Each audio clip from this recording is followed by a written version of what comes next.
नमस्कार। BSc part 1 physics के paper second में हम तृतीय इकाई में जो अंतिम अध्याय है विद्युत चुंबकीय तरंगें एवं ध्रुवण का अध्ययन कर रहे हैं। इसमें मैंने आपको बतलाया था कि मैक्सवेल के द्वारा प्रकाश को विद्युत चुंबकीय तरंग के रूप में स्थापित किया गया। मैक्सवेल ने प्रकाश को विद्युत चुंबकीय तरंगों के रूप में बतलाया और फिर वैज्ञानिक हर्ट्ज, जिनके नाम पर हम फ्रीक्वेंसी की इकाई लेते हैं, उन्होंने यह प्रयोगशाला में सिद्ध किया कि विद्युत चुंबकीय तरंगें उत्पन्न की जा सकती हैं। और हर्ट्ज ने यह भी सिद्ध किया कि इन विद्युत चुंबकीय तरंगों में प्रकाश के सभी गुणधर्म हैं। तत्पश्चात हम इस सिद्धांत के आधार पर हमने इलेक्ट्रोमैग्नेटिक वेव को आइसोट्रॉपिक मीडियम में इक्वेशंस को ड्राइव किया था और आइसोट्रॉपिक मीडियम में इक्वेशंस को ड्राइव करने के बाद हमने ये सिद्ध किया था कि निर्वात में विद्युत चुंबकीय तरंगों का जो वेग होगा उस वेग का मान 3 × 10⁸ मीटर पर सेकंड होता है और इस निर्वात में विद्युत चुंबकीय तरंगों के वेग का मान जो दिया जाता है वो 1/√μ0ε0 से दिया जाता है। यह आर्टिकल, यह तथ्य सिद्ध करने के बाद कि निर्वात में विद्युत चुंबकीय तरंगों का जो वेग है वो प्रकाश के वेग के तुल्य है, हमने डाइलेक्ट्रिक मीडियम के लिए रिफ्रैक्टिव इंडेक्स निकाला था और रिफ्रैक्टिव इंडेक्स को हमने बतलाया था कि ये जो मान निकल के आता है refractive index, it is equals to √ε0r, अर्थात परावैद्युत माध्यम का जो परावैद्युतांक है उस परावैद्युतांक का अगर हम वर्गमूल ज्ञात कर लें तो परावैद्युतांक का वर्गमूल का जो मान है यह उस माध्यम के अपवर्तनांक के तुल्य होगा। आपको ध्यान होगा मैंने एक बहुत महत्वपूर्ण बात उस समय बतलाई थी कि ये जो फॉर्मूला है n = √ε0r, यह केवल ऐसे मीडियम के लिए लागू होगा जिसमें कि लाइट का डिस्पर्सन नहीं होता है। फॉर एग्जाम्पल एयर है, कोई लिक्विड हाइड्रोकार्बन है, लेकिन यदि कोई मीडियम जिसमें डिस्पर्सन होने लगे तो हम इस सूत्र का प्रयोग नहीं कर सकते। इस सूत्र के प्रयोग में फिर कई प्रकार के संशोधन हो जाते हैं। फिर हमने एक बहुत महत्वपूर्ण आर्टिकल के रूप में सीखा था कि विद्युत चुंबकीय तरंगों में विद्युत क्षेत्र और चुंबकीय क्षेत्र के जो घटक के मान हैं वो तरंग संचरण की दिशा के अनुदिश होते हैं, अनुदिश शून्य होते हैं। और हमने ये सिद्ध किया था कि electromagnetic waves are transverse in character. परीक्षा में कई बार इस प्रकार का प्रश्न आया है कि आप सिद्ध करें विद्युत चुंबकीय जो तरंगें हैं, विद्युत चुंबकीय तरंगें अनुप्रस्थ तरंग की होती हैं। तत्पश्चात हमने ये भी सीखा कि यदि विद्युत चुंबकीय तरंग में electric vector, magnetic field vector है तो दोनों परपेंडिकुलर प्लेन में होंगे और दोनों परपेंडिकुलर प्लेन में होने के साथ साथ उनका जो प्रोपेगेशन है वह समान कला में संचरित होता है। और हमने इस प्रकार के एक फार्मूला भी निकाला था कि ratio of magnitude of electric vector to magnetic field vector is equals to b। अगर हम निर्वात में ये बात जानकारी करें तो हम कह सकते हैं magnitude of E to magnitude of B, it's ratio is equals to velocity of light.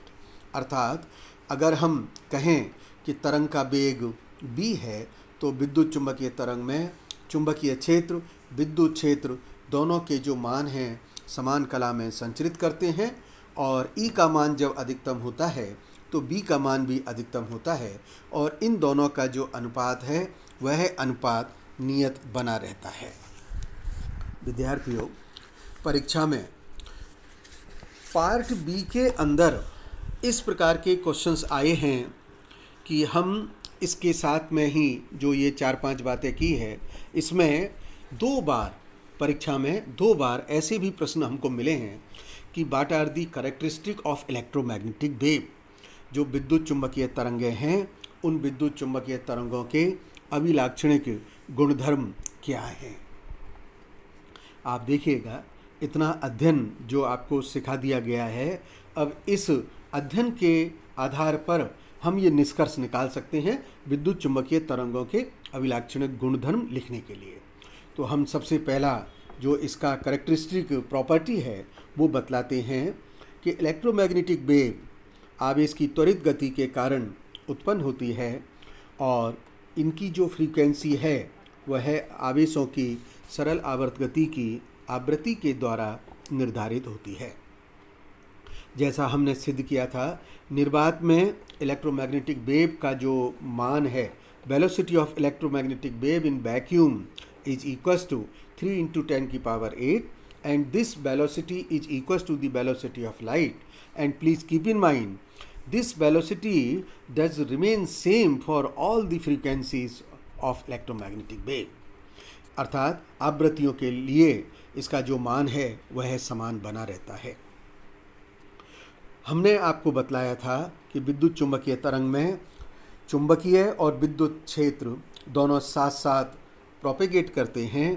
Propagate करने के साथ पथ के प्रत्येक बिंदु पर विद्युत क्षेत्र तथा चुंबकीय क्षेत्र सदिश का परस्पर लंबवत तल में सरल आवर्ती परिवर्तन होता है।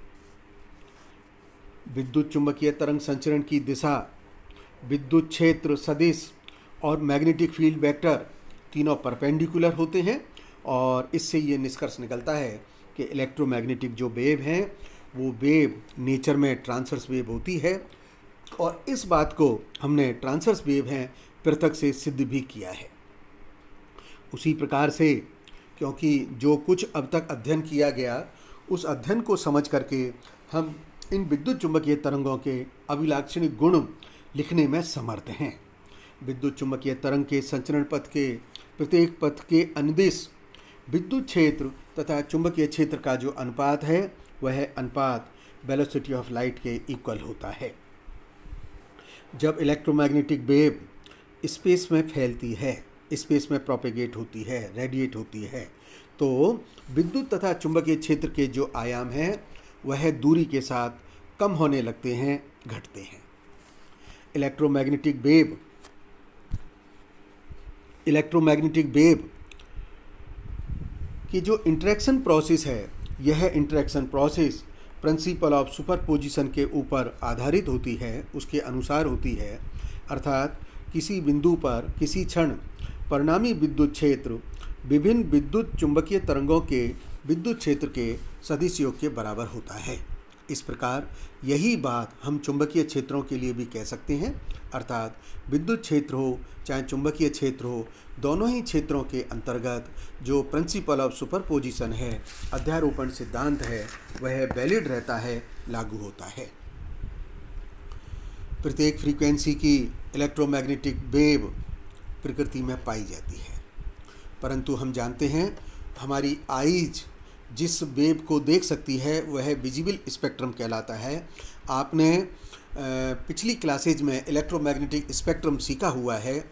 आप जानते हैं अल्ट्रावायलेट, इंफ्रारेड, विजिबल रीजन और साथ ही एक्सरेज क्या होगा, माइक्रोवेव क्या होगा, रेडियो वेव की फ्रीक्वेंसी क्या होगी, अलग अलग फ्रीक्वेंसी स्पेक्ट्रम आपने सब जानकारी अभी तक की हुई है। तो विजिबल रेंज में जो हम अपनी मानव की आंखों से देख सकते हैं उसकी जो फ्रीक्वेंसी रहती है वो 4 से 7 × 4 to 7 to 10⁻14 हर्ट्ज ऑर्डर में होती है। विद्युत चुंबकीय तरंगों के लिए विद्युत क्षेत्र तथा चुंबकन क्षेत्र, उन दोनों का जो अनुपात है, यह अनुपात उस माध्यम की कैरेक्टरिस्टिक इम्पीडेंस को रिप्रेजेंट करता है।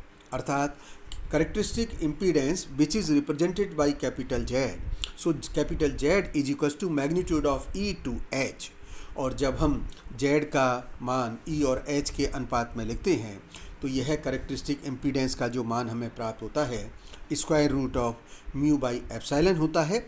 यदि हम निर्वात में इसकी बात करें तो निर्वात में square root of mu naught by epsilon naught का जो मान है, जब हम इसमें म्यू नॉट और एप्सिलॉन नॉट के वैल्यूज सब्स्टिट्यूट कर देंगे तो यह 120 पाई प्राप्त होता है, अर्थात यह मान निर्वात के लिए 377 ओम प्राप्त होता है।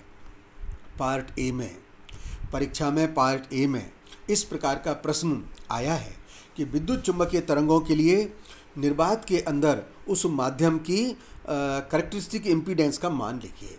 तो उस केस में हमको जो मान देना है वह मान 120 पाई, 120 पाई अथवा 377 ओम लिखना है। और इस प्रकार से जो ये कैरेक्टरिस्टिक इम्पीडेंस है, हम इस कैरेक्टरिस्टिक इम्पीडेंस को ही रेडिएशन रेजिस्टेंस भी कहते हैं। स्पेस में एकांक आयतन में विद्यमान जो तरंग ऊर्जा है वह तरंग ऊर्जा एनर्जी डेंसिटी कहलाती है, और एनर्जी डेंसिटी इलेक्ट्रोमैग्नेटिक वेव के कारण जो होगी उसका मान होगा U = 1/2 epsilon E square plus 1/2 B square by mu. Therefore चूँकि हम जानते हैं E/B = 1/B, B = velocity of wave, तो इस प्रकार से इसका जो मान हमको प्राप्त होता है वह मान प्राप्त होता है 1/2 epsilon E square plus 1/2 mu epsilon E square. So the sum become equals to epsilon E square. यदि हम इसका average energy density find out करें तो एवरेज डेंसिटी फाइंड आउट करने के लिए U के ऊपर आपको टाइम के रेस्पेक्ट में ले रहे हैं इस प्रकार का सिंबल लगाना पड़ेगा, और जब हम इस प्रकार का सिंबल लगाएंगे तो इसका जो एवरेज एनर्जी डेंसिटी का मान हमें प्राप्त होगा वह एवरेज एनर्जी डेंसिटी का मान 1/2 एप्सिलॉन E स्क्वायर अथवा 1/2 B 0 स्क्वायर बाई म्यू के बराबर प्राप्त होगा। आज हमने प्रमुख रूप से जो गुणधर्म सीखे हैं इलेक्ट्रोमैग्नेटिक वेव के, कल हम पॉइंटिंग वेक्टर पर अध्ययन करेंगे। धन्यवाद।